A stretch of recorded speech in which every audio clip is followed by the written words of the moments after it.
बोली पंच परमेष्टि भगवान की जय। आचार्य गुरुवर श्री विद्यासागर जी मुनिराज की जय। आचार्य गुरुवर श्री ज्ञान सागर जी मुनिराज की जय। आचार्य गुरुवर श्री गे सागर जी मुनिराज की जय। मुनि श्री सुधा सागर जी मुनिराज की जय। मुनि श्री साक्ष सागर जी मुनिराज की जय। धर्म में स्नेही बंधु, हम भक्ति की ओर कदम बढ़ाते हैं। भगवान की भक्ति, प्रभु की भक्ति। अब दीपावली पर्व आ रहा है। पूज्य गुरुदेव ने महावीर जयंती के दिन दीक्षा ली थी, अपने जीवन को धन्य कर लिया, अपने जन्म को सार्थक कर लिया था और दीपावली पर्व के दिन समाधि करके अपने जीवन को धन्य बना लिया। पूज्य गुरुदेव का दिन कौन सा? महावीर जयंती के दिन दीक्षा दिवस और दीपावली पर्व के दिन निर्वाण महोत्सव के दिन समाधि। ऐसा लगता है कि पूज्य गुरुदेव को बड़ा ही स्नेह भक्ति भाव श्री महावीर भगवान के चरणों में विशेष भक्ति थी, इसलिए पूज्य गुरुदेव ने प्रभु महावीर का ही दिन चुना। सचमुच कभी ऐसा लगता है कि जिस चीज को हम सोचते हैं वह पूरी होती है। भगवान की भक्ति करो, एक बार भी हमारे मन में भगवान की भक्ति के प्रति चिंतन आता है, उस पर इतना गहरा चिंतन करो कि जब भगवान का जन्म होता है तो 10 अतिशय होते हैं। वह 10 अतिशय कौन से होते हैं? अत्यंत सुंदर शरीर। भगवान का जो शरीर होता है, अत्यंत सुंदर शरीर। इस पृथ्वी पर कोई दूसरा रूप नहीं होता, इतना सुंदर रूप होता है। सुगंधित शरीर। सभी लोग इत्र आदि का उपयोग करते हैं और सेंट आदि का उपयोग करते हैं। वह सुगंध तो क्षणिक होती है, उसके बाद उसमें दुर्गंध आने लगती है, लेकिन प्रभु के शरीर में सुगंध आती है।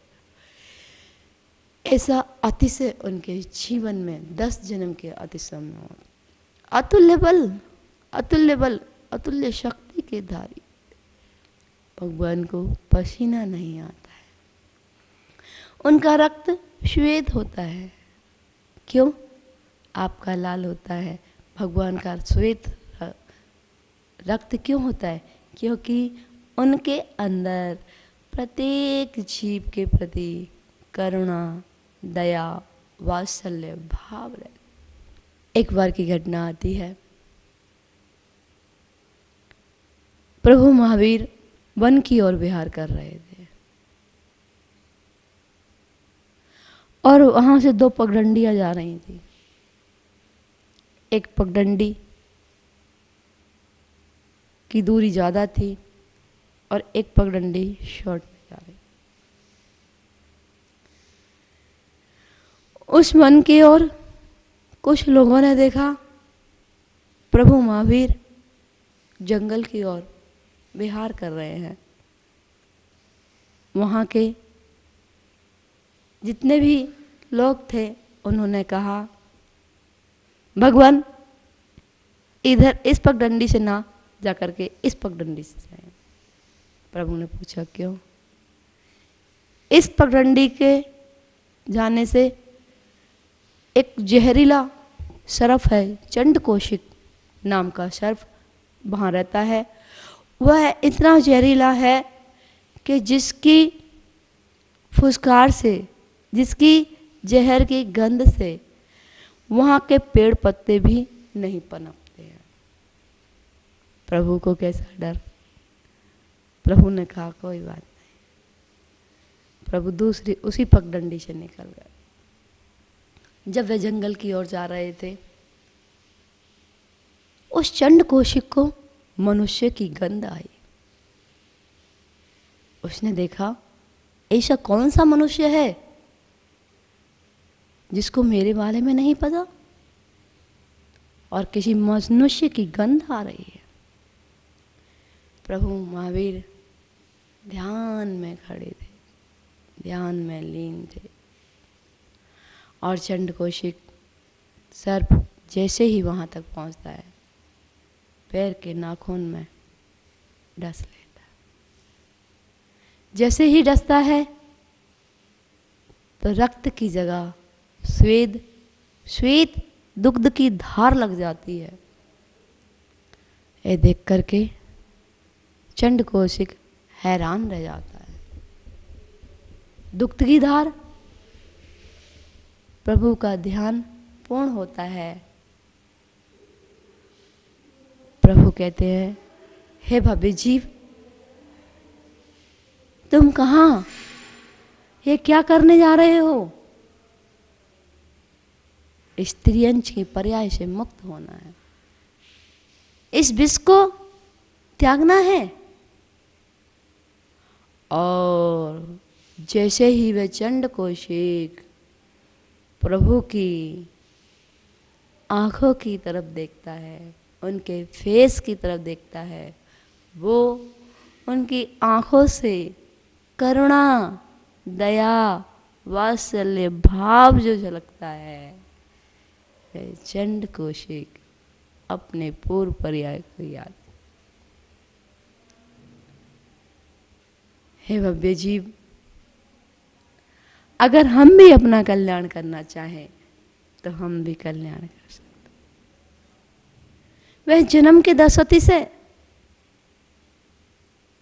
वह केवल ज्ञान के दशरथी से, और देवों के द्वारा किए हुए 14 अतिशय और 4 अनंत चतुष्टय, अनंत दर्शन, अनंत ज्ञान, अनंत सुख, अनंत वीर्य का भंडार प्रभु के अंदर भरा हुआ है। अष्ट प्रातिहार्य, कभी कभी लगता है कि भगवान उस समोसरण के दर्शन कब होंगे। जब यहाँ सुनने में इतना आनंद आता है, इतना आनंद आता है, तो साक्षात उस समोसरण के दर्शन करेंगे जहाँ भगवान विराजमान होंगे। उस समोसरण के बीच में वह अशोक वृक्ष, जिसके नीचे भगवान विराजमान, और उस समोसरण की महिमा, उस समोसरण का अतिशय, उस समोसरण का चमत्कार ऐसा अतिशय होता है कि प्रभु का मुख एक होता है लेकिन चारों ओर दिखाई।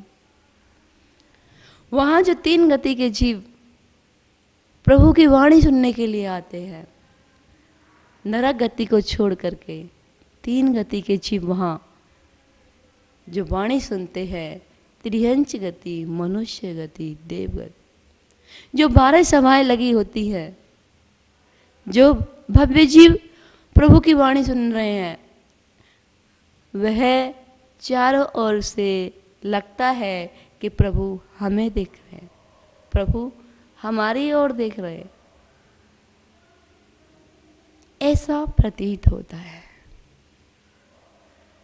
और वह अशोक वृक्ष जो शौक से रहित हो जाता, जिस सिंहासन पर बैठते हैं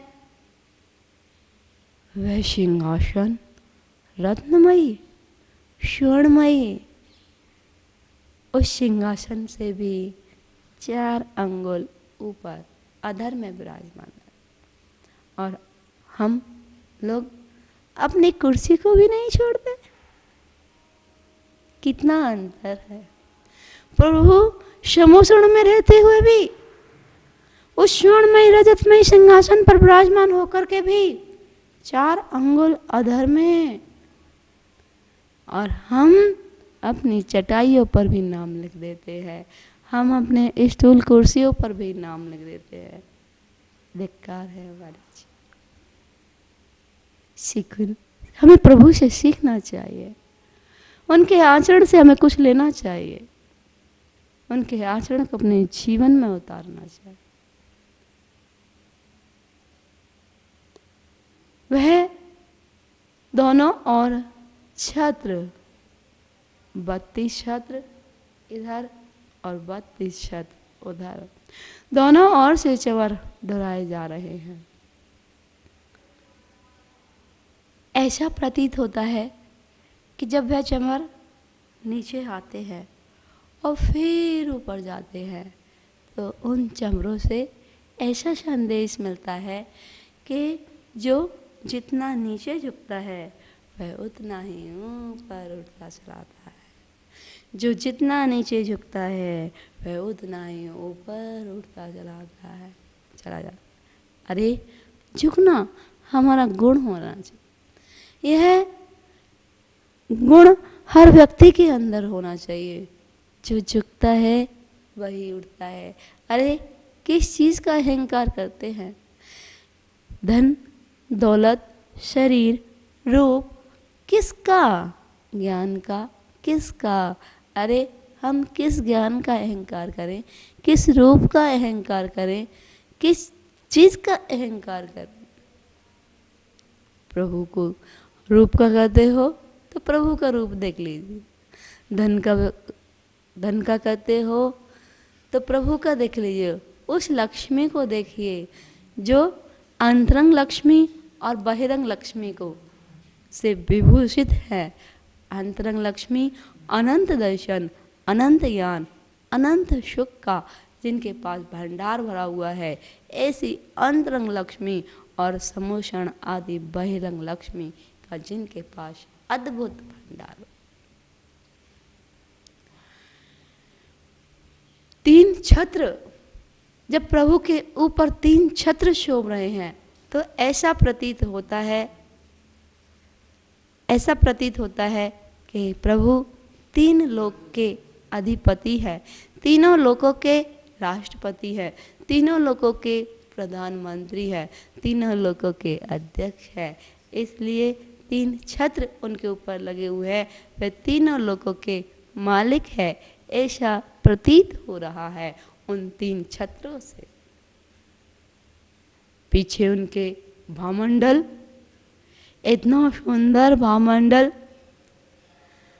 जो भव्य जीव उस समोषण में उस भामंडल के दर्शन करते हैं, वह भामंडल की दिव्य तेज, उस भामंडल का दिव्य तेज इतना अधिक होता है कि उसके सामने करोड़ों सूर्य भी फीके लगते हैं। और उस भामंडल के दर्शन करने से 7 भव दिखाई देते हैं। उस भामंडल के दर्शन करने से 3 भव अगले और 3 भव पिछले।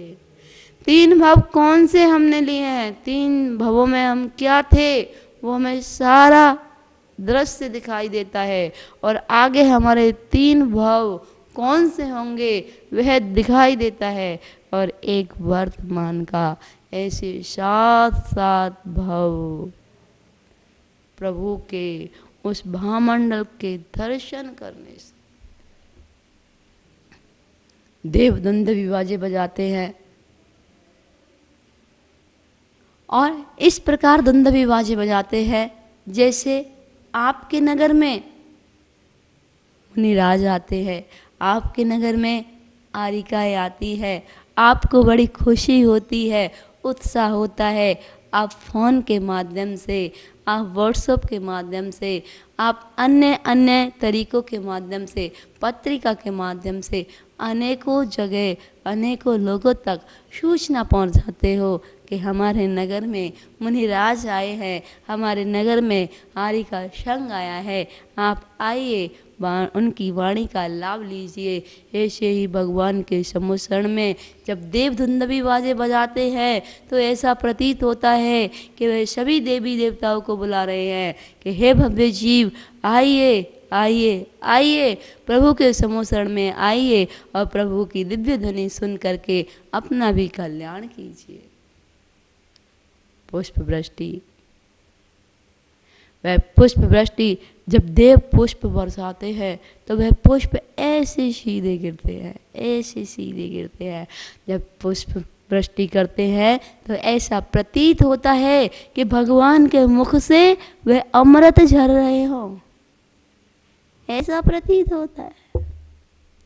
और दिव्य ध्वनि, जब भगवान की ओमकारमयी दिव्य ध्वनि खिलती है, वह ओमकारमयी दिव्य ध्वनि इस प्रकार खिलती है कि जो भी वहाँ जीव बैठे हैं वह अपनी अपनी भाषा में समझ जाते हैं। यह दिव्य ध्वनि का अतिशय है। हे भव्य जीवो, जब हम इस प्रकार की भक्ति करते हैं, उनके एक एक गुणगान का चिंतन करते हैं, मनन करते हैं, स्मरण करते हैं, ध्यान करते हैं, तो उस समय हमारे कितने कर्मों की निर्जरा होती है। वही हकीकत में देखा जाए तो वही धर्म के, जो प्रभु की भक्ति में लीन हो जाता है वह संसार से मुक्त हो जाता है। बोलिए पंच परमेष्ठी भगवान की।